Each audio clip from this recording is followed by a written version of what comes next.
ED मामले में अरविंद केजरीवाल को अंतरिम जमानत दी गई है। अंतरिम जमानत देते हुए सुप्रीम कोर्ट ने उनकी गिरफ्तारी को चुनौती देने वाली याचिका को एक बड़ी बेंच के पास भेज दिया है, लेकिन वो सीबीआई मामले में न्यायिक हिरासत में है, इसलिए वो अभी जेल से रिहा नहीं हो पाएंगे। 17 जुलाई को उस मामले पर सुनवाई होनी है। सुप्रीम कोर्ट ने कहा है कि अरविंद केजरीवाल 90 दिनों से ज्यादा समय तक जेल में रहे हैं। वो एक निर्वाचित नेता हैं और ये उन पर निर्भर करता है कि वो इस पद पर बने रहना चाहते हैं या नहीं। तो आज सुप्रीम कोर्ट से जो एक अंतरिम राहत मिली है अंतरिम जमानत के तौर पर, हमारे सहयोगी आशीष भार्गव ने कुछ देर पहले अरविंद केजरीवाल के जो वकील हैं शादान फरासत, उनसे बात की, वो सुनते हैं।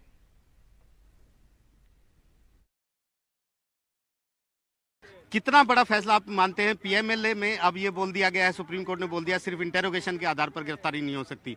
किन मामलों में गिरफ्तारी की जरूरत है, गिरफ्तारी जरूरी है, उस पर अब 3 जजेस की बेंच को भेजा। देखिए, जहां तक इन्होंने कहा कि सिर्फ इंटेरोगेशन के लिए अरेस्ट नहीं हो सकती, वो सेक्शन 19 के प्रिंसिपल को उन्होंने बहुत क्लियरली रिटरेट किया। बहुत ही वेलकम डिसीजन है, क्योंकि अब इंटेरोगेशन के लिए एजेंसी अरेस्ट नहीं कर सकती है, ये बहुत ही वेलकम है। Plus necessity of arrest in addition होनी चाहिए या नहीं, जो स्टैंडर्ड क्रिमिनल लॉ का प्रिंसिपल है, सेक्शन 19 के जो पैरामीटर्स हैं उसके ओवर एंड अबव, उस एस्पेक्ट को उन्होंने लार्जर बेंच को रेफर किया है।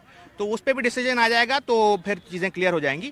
क्योंकि जो ईडी का एज ए एजेंसी जो यूज या मिसयूज आप जिस पर्सपेक्टिव से भी देखें, वो इसलिए हुआ है कि इसमें अरेस्ट के बाद बेल मिलना मुश्किल होता है, और इसीलिए अरेस्ट ही एक्ट के अंदर बहुत डिफिकल्ट है। तो उस एस्पेक्ट पे कुछ इंटरप्रिटेशन अभी लार्जर बेंच करेगी, वो बहुत एसेंशियल है। क्योंकि अगर अरेस्ट का मिसयूज बंद हो जाए तो एक ईडी एज ए एजेंसी जो लिबर्टी को हमेशा कॉम्प्रोमाइज कर रही है, वो प्रॉब्लम बहुत हद तक सॉल्व हो जाएगी। अंतरिम बेल भी दी है, ये भी कहा 90 दिन से ज्यादा जेल में है, और ये भी कह दिया है कि वो पद छोड़े या न छोड़े वो खुद डिसाइड करें। ये कितना बड़ा फैक्टर, क्योंकि हाईकोर्ट में भी इस तरह के मामले चल रहे हैं। देखिए, ऐसा है कि जहां तक पद छोड़ने की बात है, वो हमेशा एक, अगर सिर्फ एलिगेशन पे लॉ बहुत क्लियर है, अनलेस कन्विक्शन हो ऑफ अ सर्टेन सेंटेंस, उस पे आपका फिर जो पब्लिक रिप्रेजेंटेटिव होते हैं आप डिस्क्वालीफाई होते हैं।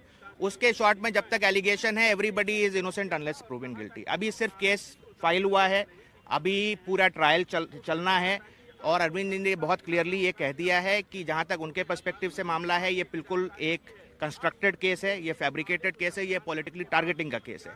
तो उसमें उनकी जो पोजीशन है वो ऑलरेडी उन्होंने क्लियर कर दी है, और इसलिए कोर्ट ने भी उन्हीं के ऊपर छोड़ा है। नेचुरली वो कहने की बात है कोर्ट के लिए, और ये बहुत सेटल्ड पोजीशन है। इस तरह की चीजों में जो इलेक्टेड रिप्रेजेंटेटिव होता है उसका कॉल है, कोर्ट ने सिर्फ रिटरेट किया वो।